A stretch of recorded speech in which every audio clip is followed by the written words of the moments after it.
કેમ છો વિદ્યાર્થી મિત્ર? મજામાં? તમારું સ્વાગત છે એક્સલન્સ કોચિંગ ક્લાસીસમાં. મારું નામ છે રક્ષિત.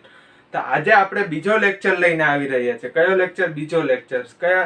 જે આપણે હાઇડ્રોલિક સબ્જેક્ટ છે, આખો ડિપ્લોમા ત્રીજા સેમેસ્ટરમાં સિવિલ એન્જિનિયરિંગમાં આવે છે તથા મિકેનિકલમાં એફએમએચએમાં આવે છે.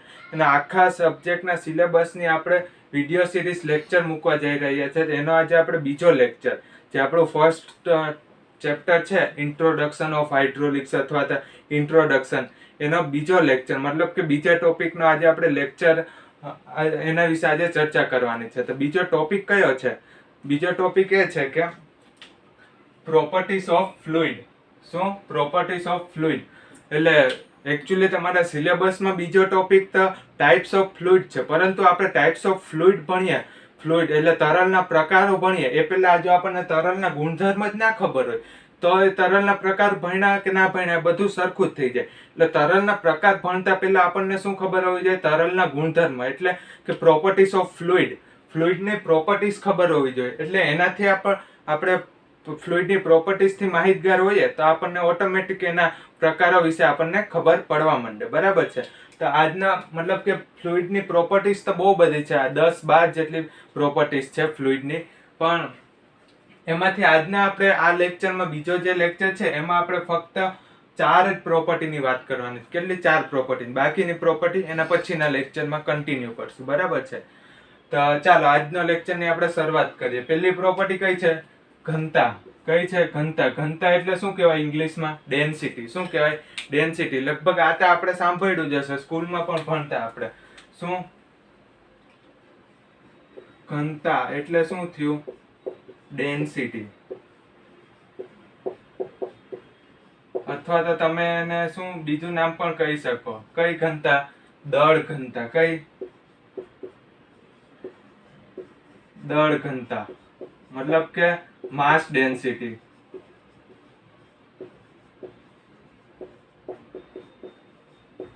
બરાબર છે? દળ ઘનતા એટલે શું થયું? માસ ડેન્સિટી. એટલે ઘનતાનું બીજું જ નામ છે દળ ઘનતા. તો હવે ઘનતા એટલે શું? એ આપણને શું દર્શાવે? તો કેટલો, મતલબ કે કોઈ પણ પદાર્થની ઘનતા કેટલી છે, મતલબ કે કેટલો એની જાડાઈ છે, અથવા તો કેટલો ઘન પદાર્થ છે, કેટલો જથ્થાવાળો પદાર્થ છે એ દર્શાવે. શું દર્શાવે? કેટલો જથ્થાવાળો પદાર્થ છે એ શું દર્શાવે? તમારી ઘનતા દર્શાવે છે. તો ચાલો આપણે એની વ્યાખ્યા જોઈએ. શું જોઈએ વ્યાખ્યા? ડેફિનેશન. મેં પહેલા જ કીધું હતું એમ કે આપણે બધા શબ્દ ગુજરાતીમાં નથી વાપરવાના. આપણો લેક્ચર તો ગુજરાતીમાં હશે, પરંતુ અંદર ટર્મિનોલોજી જે આવે છે એને આપણે શેમાં યુઝ કરવાની છે? ઇંગ્લિશમાં યુઝ કરવાની છે. એટલે એ તમે બીજી કોઈ જગ્યાએ વાઈવામાં અથવા તો કશે ઇન્ટરવ્યુમાં પણ ઇંગ્લિશ ટર્મિનોલોજી યુઝ કરો એટલે તમારી ઇમ્પ્રેશન કેવી પડે? ખૂબ સરસ પડે. બરાબર છે? એટલે આજે આપણે મતલબ કે અમુક વર્ડ્સ આપણે ઇંગ્લિશમાં જ યુઝ કરવાના છે. એટલે આપણે શેની વ્યાખ્યા જોઈએ છે? ડેન્સિટીની. શેની વ્યાખ્યા? ડેન્સિટી. ડેન્સિટીનો મતલબ શું થાય? જો હું તમને કહું છું, ડેન્સિટીનો મતલબ શું થાય? કોઈ પણ પદાર્થ, હવે આપણે અહીંયા કયા શેની વાત કરીએ છીએ? હાઇડ્રોલિક્સ છે. બરાબર છે? હાઇડ્રોલિક્સ એટલે મતલબ કે આપણે શેના સાથે ડીલ કરીએ છીએ? કે ફ્લુઇડ સાથે. ફ્લુઇડમાં શું આવે? ગેસ આવે અને લિક્વિડ આવે. બે વસ્તુ આવે. ગેસ હોય તેમાં એર હોય અને લિક્વિડ હોય તેમાં પાણી હોય. બરાબર છે? તો ઘનતા એટલે શું? આપણે કોના ટર્મમાં વાત કરવાની છે? કોના રૂપે વાત કરવાની છે? તો પાણીના રૂપે વાત કરવાની છે. તો આપણે શું કહી શકીએ? પ્રવાહીનું દળ. શું? પ્રવાહીનું દળ. ઘનતા એક રેશિયો છે. શું છે? રેશિયો છે. કોના વચ્ચેનો રેશિયો છે? પ્રવાહીના દળ અને તે જ પ્રવાહીના કદ વચ્ચેનો રેશિયો છે. કોના વચ્ચેનો? કોઈ પણ પ્રવાહીનું દળ અને તે જ પ્રવાહીના કદ વચ્ચેનો રેશિયો છે. બરાબર છે? શું છે? પ્રવાહીનું દળ છેદમાં પ્રવાહીનું કદ. બરાબર છે વિદ્યાર્થી મિત્ર? હવે આને આપણે ઇંગ્લિશમાં લખીએ તો શું થયું? માસ ઓફ ફ્લુઇડ અથવા તો માસ ઓફ લિક્વિડ. આપણે ફ્લુઇડ લખીએ. Mass of fluid divided by volume of fluid. શું થયું? Volume of fluid. બરાબર છે? આને હું ગાણિતિક સ્વરૂપે કેવી રીતે લખી શકું? માસ મતલબ m થયો અને વોલ્યુમ મતલબ v થયું. બરાબર છે? m ના છેદમાં v. કોઈ પણ મટીરિયલની તમને ડેન્સિટી પૂછે તો એને માસ ડિવાઇડેડ બાય તો કે શું થાય? વોલ્યુમ થાય. માસ તમારું કેટલું છે? માસનો મતલબ કે યુનિટ શું થાય, આપણે આપણું નામ હોય તો આપણા નામની પાછળ સરનેમ હોય, કેમ કે આપણા નામ જેવા તો કેટલા લોકોના નામ હોય છે, પરંતુ કોઈ આપણા નામની પાછળ આપણી સરનેમથી આપણી એક સ્પેસિફિક ઓળખાણ થાય છે. શું થાય છે? સ્પેસિફિક આઈડેન્ટિફિકેશન થાય છે. એવી જ રીતે કોઈ પણ તમારી પ્રોપર્ટીઝ હોય છે તો એની પાછળ પણ તમારે શું લગાડવો પડે છે? યુનિટ લગાડવો પડે છે. એટલે પ્રોપર્ટીની સ્પેસિફિક તમારું શું થાય? આઈડેન્ટિફિકેશન થયું કહેવાય. બરાબર છે. તો હવે આ માસનો યુનિટ શું થાય? આપણે કેજી. શું છે? કેજી. અને વોલ્યુમનો યુનિટ શું છે? Metre cube. બરાબર. એટલે તમને કોઈ પૂછે કે ડેન્સિટીનો યુનિટ શું થાય, તો કેજી પર મીટર ક્યુબ. શું? ડેન્સિટીનો યુનિટ શું થાય? કેજી પર મીટર ક્યુબ. બરાબર છે. એવી જ રીતે મતલબ કે શું કહેવાય, ધારો કે આપણે પાણીની ડેન્સિટી ઓફ વોટર શું થઈ? ડેન્સિટી ઓફ વોટર કેટલી થાય? 1000 કેજી પર મીટર ક્યુબ. કેટલી છે? 1000 કેજી પર મીટર ક્યુબ છે. બરાબર છે. એટલે આ તો બધું મતલબ કે આપણે પહેલી પ્રોપર્ટી વિશે જોયું ને. ડેન્સિટી ઓફ વોટર એ ખૂબ સ્ટાન્ડર્ડ વેલ્યુ છે, ઘણી જગ્યાએ તમે યુઝ કરશો, એટલે આને છે ને તમારે ધ્યાનમાં રાખવાની છે, મગજમાં રાખવાની છે. બરાબર છે વિદ્યાર્થી મિત્રો? એટલે આ પ્રોપર્ટી તમારી ખૂબ જ ઇમ્પોર્ટન્ટ છે. સમજાઈ ગયું? એટલે આ થઈ આપણી ડેન્સિટી વિશેની વાત. શેના વિશેની? ડેન્સિટી વિશેની વાત. બરાબર છે. તો ચાલો વિદ્યાર્થી મિત્રો, હવે આપણે જોઈએ બીજી પ્રોપર્ટી. કઈ બીજી પ્રોપર્ટી? બીજી પ્રોપર્ટી કઈ છે? વિશિષ્ટ વજન. શું છે? વિશિષ્ટ વજન. હવે વિશિષ્ટ વજનને આપણે બીજા કયા વિશિષ્ટ ઘનતાના નામે પણ ઓળખી શકીએ છીએ. કયા નામે? વિશિષ્ટ ઘનતાના નામે. શું? હવે એને ઇંગ્લિશમાં વિશિષ્ટ વજન એટલે શું થયું? તમારું સ્પેસિફિક વેઇટ થયું. શું થયું? Specific weight. ઓર વજન ઘનતા એટલે શું થયું? Weight density. શું થયું? Weight density. શું થયું? વજન ઘનતા એટલે શું થયું? Weight density. બરાબર છે. હવે આને આપણે ગાણિતિક સ્વરૂપમાં જોઈએ, મતલબ કે સૂત્રના રૂપમાં કેવી રીતે લખી શકાય છે. તો આને શું કહેવાય? આને તો હું તમને પહેલા સમજાવું. આ કોના કોના વચ્ચેનો રેશિયો છે? Weight of fluid. શું? Weight of fluid to weight of volume of fluid. શું? Weight of fluid to volume of fluid. એટલે પ્રવાહીનું વજનથી પ્રવાહીના કદનો રેશિયો છે. શું છે? પ્રવાહીના વજનથી પ્રવાહીના કદ વચ્ચેનો રેશિયો છે. બરાબર છે. આને હું અહીંયા લખું સ્પેસિફિક વેઇટ. શું? સ્પેસિફિક વેઇટ બરાબર શું થાય? Weight of fluid. Weight of fluid divided by શું થાય? Volume of fluid. શું? Volume of fluid. મતલબ કે પ્રવાહીનું વજન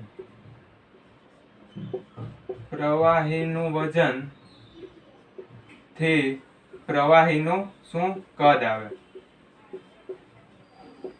કદ. આ બંને વચ્ચેનો શું છે? રેશિયો છે. બરાબર છે. હવે આને આપણે ટૂંકમાં લખવું હોય તો કેવી રીતે લખાય? સ્પેસિફિક વેઇટ અથવા તો વેઇટ ડેન્સિટી. બંને એક જ વસ્તુ થાય. સ્પેસિફિક વેઇટ એટલે શું થયું? એને આપણે પ્રવાહી વેઇટ ઓફ ફ્લુઇડ. વેઇટ એટલે શું થયું? તમારો W થયો.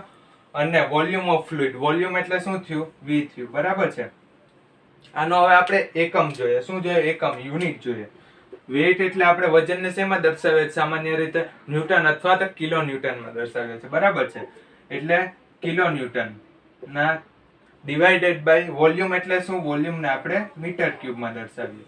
એટલે તમારે વેઇટ ડેન્સિટી અથવા તો સ્પેસિફિક વેઇટનો એકમ યુનિટ શું થયો? કિલો ન્યૂટન પર મીટર ક્યુબ. હવે બીજી એક વસ્તુ આમાં આવે. શું આવે? હું W બરાબર શું લખી શકું? વેઇટ. વજન બરાબર શું લખી શકું? માસ ઇન્ટુ ગ્રેવિટેશનલ લખી શકું. મતલબ કે માસ ગુણ્યા દળ ગુણ્યા તો કે ગ્રેવિટેશનલ ફોર્સ લખી શકું. W બરાબર. તો આના ઉપરથી હું સ્પેસિફિક વેઇટ શું લખી શકું? સ્પેસિફિક વેઇટ બરાબર W બરાબર શું થયું? M into G. માસ ગુણ્યા ગ્રેવિટેશનલ ફોર્સ ડિવાઇડેડ બાય ડિવાઇડમાં શું છે? વોલ્યુમ છે. બરાબર છે. હવે જોજો વિદ્યાર્થી મિત્રો, હવે ખાસ જોજો. માસ ડિવાઇડેડ બાય વોલ્યુમ શું થયું? તમારું ઘનતા થઈ, ડેન્સિટી થઈ. આગળ આપણે જોયું હતું ડેન્સિટી થઈ અને G નો G. એટલે તમારો સ્પેસિફિક વેઇટ શું થયો? સ્પેસિફિક વેઇટ ને તમે આવી રીતે પણ દર્શાવી શકો. કેવી રીતે? આવી રીતે પણ દર્શાવી શકો.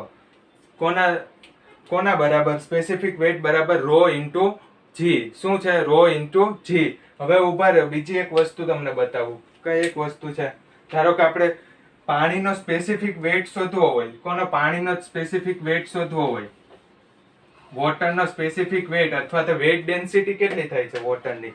તો શું હતું કે વેટ ડેન્સિટી બરાબર શું લખ્યું હતું આપણે?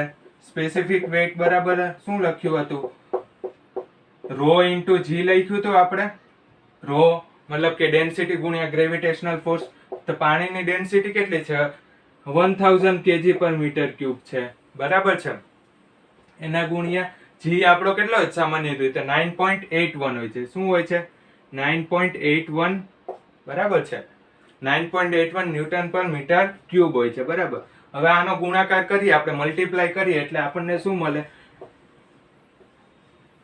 9810. શું? 9810 શું થયું? ન્યૂટન પર મીટર ક્યુબ. બરાબર છે. ન્યૂટન પર મીટર ક્યુબ. આ શું થયું? પાણી વોટરની વેટ ડેન્સિટી થઈ. શું થઈ? વોટરની વેટ ડેન્સિટી થઈ. બરાબર છે. એટલે આપણે ડેન્સિટી આપી હોય ને તમને સ્પેસિફિક વેઇટ પૂછ્યો હોય અથવા તો કે તમને ઘનતા આપી હોય ને એને વજન ઘનતામાં કન્વર્ટ કરવાનું અથવા ફેરવવાનું કે તો તમારે એના ગુણ્યા શું કરવાનું? ઘનતા ગુણ્યા શું કરવાનું? ડેન્સિટી મલ્ટીપ્લાય બાય જી કરવાનું. શું કરવાનું? ડેન્સિટી મલ્ટીપ્લાય બાય જી કરવાનું. બરાબર છે. તો ચાલો હવે આપણે ત્રીજી પ્રોપર્ટી જોઈએ. કઈ પ્રોપર્ટી? ત્રીજી પ્રોપર્ટી. ત્રીજી પ્રોપર્ટી કઈ છે આપણી? વિશિષ્ટ કદ છે. શું છે? વિશિષ્ટ કદ.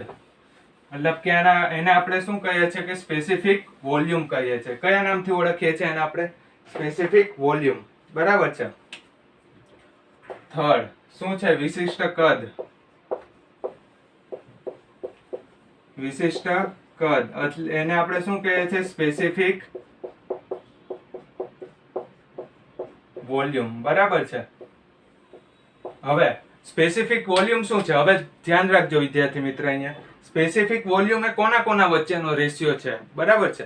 તો સ્પેસિફિક વોલ્યુમ છે ને એ કોના વચ્ચેનો રેશિયો છે? Volume of fluid. શું? Volume of fluid to volume weight of fluid. શું? Volume of fluid to weight of fluid વચ્ચેનો રેશિયો છે. બરાબર છે. શું છે? સ્પેસિફિક વેઇટ એટલે આપણે એને આવી રીતે લખીએ, સ્પેસિફિક વોલ્યુમ બરાબર શું મેં કીધું? Volume of fluid.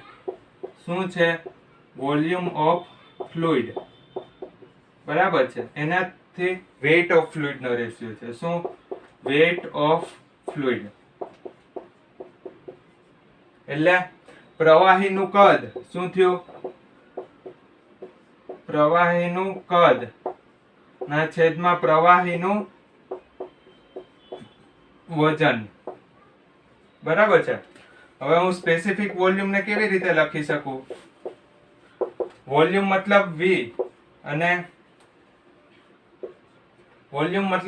અને વેટ. શું? વેટ. સોરી, અહીંયા વેટ નહીં આવે, માસ ઓફ ફ્લુઇડ આવશે. શું આવશે? માસ ઓફ ફ્લુઇડ. મતલબ કે પ્રવાહીનું દળ. શું? પ્રવાહીનું દળ. બરાબર છે. મતલબ કે માસ ઓફ ફ્લુઇડ ને હું કેવી રીતે દર્શાવી શકું? માસ એમ. હવે આ શું થયું?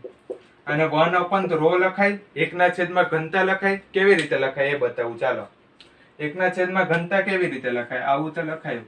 આપણે ડેન્સિટી એટલે શું થયું હતું? માસ ડિવાઇડેડ બાય વોલ્યુમ થયું હતું. બરાબર છે. હવે હું આને v ને આ બાજુ મલ્ટીપ્લાય માં લઈ આવું તો આ શેમાં જાય? અહીંયા છેદમાં જાય. તો આના ઉપરથી હું શું લખી શકું? v બરાબર m/ρ લખી શકું. v બરાબર m/ρ. હવે આ m ને માસ ને અહીંયા નીચે લઈ લો. શું થાય? v/m બરાબર અહીંયાથી નીચે આવી ગયું એટલે ઉપર છેદમાં શું? ઉપર અંશમાં શું વધ્યું? 1/ρ. શું વધ્યું? 1/ρ. આ થઈ ગયું. v/m is equal to 1/ρ. સમજાયું? v/m એટલે શું થયું? 1/ρ. એટલે આવી રીતે આવ્યું. બરાબર છે. હવે આનો આપણે એકમ જોઈએ. આનો આપણે શું જોઈએ? એકમ જોઈએ. એકમ શું આવે?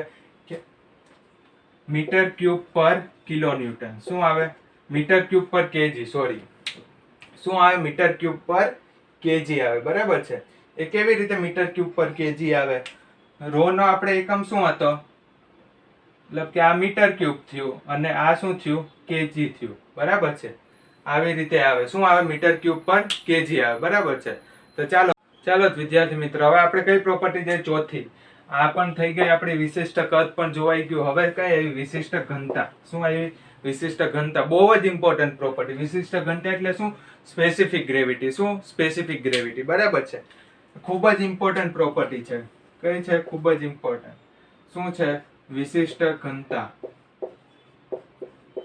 વિશિષ્ટ ઘનતા એટલે શું થયું તમારું? સ્પેસિફિક ગ્રેવિટી થયું. શું થયું? Specific gravity. બરાબર છે? હવે આપણે સ્પેસિફિક ગ્રેવિટી જોઈએ એ પહેલા તમને એક વસ્તુ, મતલબ કે સ્પેસિફિક ગ્રેવિટી કોઈ પણ મટીરિયલની અથવા કોઈ પણ ફ્લુઇડની કેવા શું માગે છે? બરાબર છે? સ્પેસિફિક ગ્રેવિટી એ શું છે? એક પ્રકારની સરખામણી છે. શું છે? સરખામણી છે, કમ્પેરિઝન છે. કોના કોના વચ્ચેનું કમ્પેરિઝન છે? કોઈ પણ ફ્લુઇડની ઘનતા, મતલબ કે કોઈ પણ મટીરિયલ અથવા તો કોઈ પણ ફ્લુઇડની ઘનતા હોય એની સરખામણી કોના સાથે? કે સ્ટાન્ડર્ડ ફ્લુઇડ સાથે. કયા સાથે? Standard fluid. ધારો કે આપણું લિક્વિડ હોય તો લિક્વિડમાં સ્ટાન્ડર્ડ ફ્લુઇડ કયું થયું? આપણું વોટર થયું, પાણી થયું. એટલે લિક્વિડ હોય તો કોઈ પણ પ્રવાહીની ઘનતાની સરખામણી કોના સાથે? પાણીની ઘનતા સાથે. કોની સાથે? પાણીની ઘનતા સાથે. ધારો કે કોઈ ગેસ હોય તો એ ગેસની ઘનતા, ગેસની ડેન્સિટીની સરખામણી કોના સાથે? એરની ડેન્સિટી સાથે. કોની સાથે? એર. કેમ કે આપણે ગેસમાં સ્ટાન્ડર્ડ શું લઈએ છીએ? એર લઈએ છીએ. બરાબર છે? એર સાથે એની સરખામણી. એટલે શું થયું? આપણી સ્પેસિફિક ઘનતા, સ્પેસિફિક ગ્રેવિટી શું થયું? હું લખી શકું સ્પેસિફિક ગ્રેવિટી બરાબર ડેન્સિટી ઓફ એની લિક્વિડ. શું? Density of any liquid. શું? Density of any liquid divided by શું થયું? એના છેદમાં કે ડેન્સિટી ઓફ સ્ટાન્ડર્ડ ફ્લુઇડ. શું? Density of standard fluid. બરાબર? હવે આ બનાવ તો થયું, પરંતુ એમાં એક વસ્તુ કઈ છે? કઈ વસ્તુ કોન્સ્ટન્ટ રાખવાની છે? અચળ કઈ વસ્તુ રાખવાની? આ બંનેને આપણે સરખામણી તો કરીએ, પરંતુ એ સરખામણી દરમિયાન એક વસ્તુ તમારે એક અચળ રાખવાની છે. શું રાખવાની છે? અચળ, કોન્સ્ટન્ટ રાખ. શું? કે આ બંને પ્રોપર્ટીનું વોલ્યુમ, મતલબ કે વોલ્યુમ સરખું હોવું જોઈએ, એનું કદ એક સરખું હોવું જોઈએ. શું? Same volume. અહીંયા હું એવી રીતે લખી શકું, સેમ વોલ્યુમ. બરાબર છે? બે પ્રોપર્ટીની તમે સરખામણી કરી. કોની કોની? કે ડેન્સિટી ઓફ એની લિક્વિડ. ધારો કે તમારું, આપણે ઉદાહરણ તરીકે પેટ્રોલ લઈ લઈએ. બરાબર છે? પેટ્રોલની ડેન્સિટી અને પેટ્રોલની એની ડેન્સિટીની સરખામણી કોના સાથે? કે સ્ટાન્ડર્ડ ફ્લુઇડ. સ્ટાન્ડર્ડ ફ્લુઇડ મતલબ પેટ્રોલ આપણું લિક્વિડ થયું. લિક્વિડમાં સ્ટાન્ડર્ડ શું આવે? વોટર આવે. તો પેટ્રોલની ડેન્સિટીની સરખામણી લિક્વિડની વોટરની ડેન્સિટી સાથે કરીએ એને આપણે શું કહીએ? સ્પેસિફિક ગ્રેવિટી કહીએ. શું કહીએ? સ્પેસિફિક ગ્રેવિટી કહીએ. બરાબર? પરંતુ આ બે સરખામણી કરીએ ત્યારે એક વસ્તુને અચળ રાખવાની છે. શું રાખવાની છે? અચળ, કોન્સ્ટન્ટ રાખવાની છે. શું? કે આ બંનેનું વોલ્યુમ, કદ એક સરખું હોવું જોઈએ. શું હોવું જોઈએ? કદ એક સરખું હોવું જોઈએ. ધારો કે બેનું આપણે કરતા હોય તો આનું આપણે 50 ml હોય, મતલબ કે પેટ્રોલ આપણું 50 ml લીધું હોય તો એટલું જ આપણું પાણી પર હોવું જોઈએ. આ 50 ml પછી જે તમારી ડેન્સિટી થાય એ ડેન્સિટીની તમારે શું કરવાની? કમ્પેરિઝન કરવાનું. બરાબર છે? તો હવે સ્પેસિફિક ગ્રેવિટી શોધવાનો મતલબ શું છે? મતલબ કે આપણે જરૂર કેમ પડી સ્પેસિફિક ગ્રેવિટી? ધારો કે ના શોધીએ તો શું થાય? તો આનાથી સ્પેસિફિક ગ્રેવિટીથી આપણે સરખામણી કરીએ. સરખામણી કરીએ એટલે આપણને શું ખબર પડે? એક આઈડિયા આવે. શું આવે? કે પાણીની સરખામણીએ બીજું મટીરિયલ કેવું છે? હેવી છે અથવા તો કે લાઇટ છે? હલકું છે કે ભારે છે? બરાબર છે? સ્પેસિફિક ગ્રેવિટીથી તમને એ આઈડિયા આવે. શું આવે? એ આઈડિયા આવે કે પાણીની સરખામણીએ, લખતા જજો તમે જો કદાચ નોટ બનાવતા હો તો, પાણીની સરખામણીએ તમારે બીજું કોઈ મટીરિયલ હલકું છે કે ભારે છે એનો તમને આઈડિયા આવે. બરાબર છે? હવે આ એનો આઈડિયા, હવે આના આપણે એકમ જોઈએ. શું જોઈએ? આને આપણો એકમ જોઈએ. હવે ડેન્સિટી એટલે આપણે જોયું શું થયું? કેજી પર મીટર ક્યુબ થયું. ધારો કે પેટ્રોલની ડેન્સિટી અને એના છેદમાં density of standard fluid. Standard fluid એટલે વોટર. શું? સ્ટાન્ડર્ડ ફ્લુઇડ એટલે વોટર, પાણી. એની ડેન્સિટી કેટલી થઈ? એની પણ આપણે કેજી પર મીટર ક્યુબ. હવે આ બંને અંશ અને છેદ સરખા છે એટલે આ બંને ઉડી જાય એટલે આ શું થયું? સ્પેસિફિક ગ્રેવિટીનો નો યુનિટ. શું? નો યુનિટ. યુનિટલેસ ક્વોન્ટિટી છે. કેવી છે?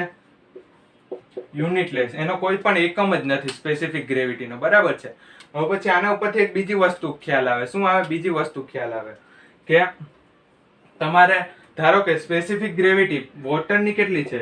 સ્પેસિફિક ગ્રેવિટી ઓફ વોટર કેટલી છે? 1 છે. બરાબર છે. Specific gravity of water. કેમ કે વોટરનું જ વોટર સાથે સરખામણી કરીએ તો ઉપર અંશ અને છેદ બંને જગ્યા અહીંયાથી ઉડી જાય એટલે શું વધે? 1 વધે. બરાબર છે. હવે સ્પેસિફિક ગ્રેવિટી ઓફ વોટર તો 1 છે, પરંતુ ધારો કે તમને કોઈએ એવું કીધું કે હું તમને એક સ્પેસિફિક ગ્રેવિટી આપી દઉં છું કોઈ એક મટીરિયલ XYZ મટીરિયલની અથવા તો ફ્લુઇડની તમને સ્પેસિફિક ગ્રેવિટી આપી દીધી કે સ્પેસિફિક ગ્રેવિટી તમારી 2.5 છે. હવે આ મટીરિયલ અથવા આ ફ્લુઇડ તમારું પાણી ઉપર તરશે કે નહીં તરે? શું? પાણી ઉપર તરશે કે નહીં તરે? તરી શકશે કે નહીં તરી શકશે? તો એના માટેનો એક મસ્ત મહત્વનો કોન્સેપ્ટ છે. શું છે? ધારો કે તમારી સ્પેસિફિક ગ્રેવિટી, શું? સ્પેસિફિક ગ્રેવિટી 1 કરતા ઓછી હોય ને, શું હોય? 1 કરતા ઓછી હોય તો એ શું થઈ જશે? ડૂબી જશે. શું થઈ જશે? ડૂબી જશે. ડૂબી જવું એટલે એને આપણે શું કહીએ? સિંક થઈ જવું. શું થઈ જવું? સિંક થઈ જશે. 1 કરતા ઓછી હોય તો. અને તમારી સ્પેસિફિક ગ્રેવિટી 1 કરતા વધારે હોય. શું હોય? 1 કરતા વધારે હોય તો એ શું થશે? ફ્લોટ થશે. શું થશે? ફ્લોટ થશે. ફ્લોટ એટલે તરવું. કોના ઉપર તરવું? પાણી ઉપર તરશે. બરાબર? સમજાયું? ધારો કે સ્પેસિફિક ગ્રેવિટી 1 કરતા ઓછી હોય તો તમારે એ સિંક થઈ જશે અને 1 કરતા વધારે હોય એટલે ફ્લોટ થશે. મતલબ કે સ્પેસિફિક ગ્રેવિટી 1 કરતા વધારે હોય એટલે એ મટીરિયલ શું થયું? એ તમારું પ્રવાહી છે પાણી કરતા કેવું થયું? ભારે થયું. કેવું થયું? ભારે થયું. બરાબર છે. આ તો સામાન્ય સ્પેસિફિક ગ્રેવિટી એટલે શું? એ ઘણાને ખબર ના હોય. આ સિવાય સ્પેસિફિક ગ્રેવિટી ઘણી જગ્યાએ ઉપયોગમાં પણ આવે છે. ધારો કે તમારે પ્રેશર મેઝરમેન્ટ કરવું હોય તો જુદી જુદી જગ્યાએ તમારે સ્પેસિફિક ગ્રેવિટીનો પણ ઉપયોગ કરવો પડે છે. તમને કદાચ ખબર હોય મર્ક્યુરી એટલે શું થયું? પારો. પારાની સ્પેસિફિક ગ્રેવિટી સૌથી વધારે હોય. કેટલી? 13.6 જેટલી હોય છે. કેટલી? 13.6. એટલે એનો મતલબ શું થયો? પારાની સ્પેસિફિક ગ્રેવિટી 13.6 એટલે પારો પાણી કરતા, પારો છે જે આપણે થર્મોમીટરમાં માપીએ, આપણે ડોક્ટર પાસે પ્રેશર માપવા જાય ત્યારે અંદર ના પેલું આપણે વેક્યુમ કરે એટલે ઉપર જાય પારો થર્મોમીટરમાં, એ પારો હોય. બરાબર છે. એ પારાની સ્પેસિફિક ગ્રેવિટી 13.6 છે, 13.6. અને પાણીની વોટરની કેટલી છે સ્પેસિફિક ગ્રેવિટી? વોટરની સ્પેસિફિક ગ્રેવિટી 1 છે, 1 છે. બરાબર છે. એટલે એનો મતલબ શું થયો? તમારો પારો વોટર કરતા 13.6 ગણો, 13.6 ટાઈમ હેવી છે. શું છે? હેવી છે. બરાબર છે. એટલે આ તમારો સિગ્નિફિકન્સ છે કે તમારે મતલબ કે કયું મટીરિયલ પાણીની સરખામણીએ કેટલું હેવી છે અથવા કેટલું લાઇટ છે, કેટલું ભારે છે અથવા કેટલું હલકું છે. બરાબર. એટલે આ વિદ્યાર્થી મિત્ર આજના લેક્ચરમાં આપણે જોઈ કે 4 પ્રોપર્ટીઝ, આવી રીતે બીજી 7-8 પ્રોપર્ટીઝ છે. આપણે બધી જ ડિટેલ્સમાં સમજશું અને એ બીજા લેક્ચરમાં. એટલે આ વિડીયો જો તમને ગમ્યો હોય, તમને કંઈ જાણવા મળ્યું હોય તો તમે લાઇક, શેર અને સબસ્ક્રાઇબ કરજો અને તમારા બીજા વિદ્યાર્થી મિત્ર અથવા બીજી કોલેજના કોઈ વિદ્યાર્થી મિત્ર હોય તો એના સાથે પણ શેર કરજો. બરાબર છે. Thank you.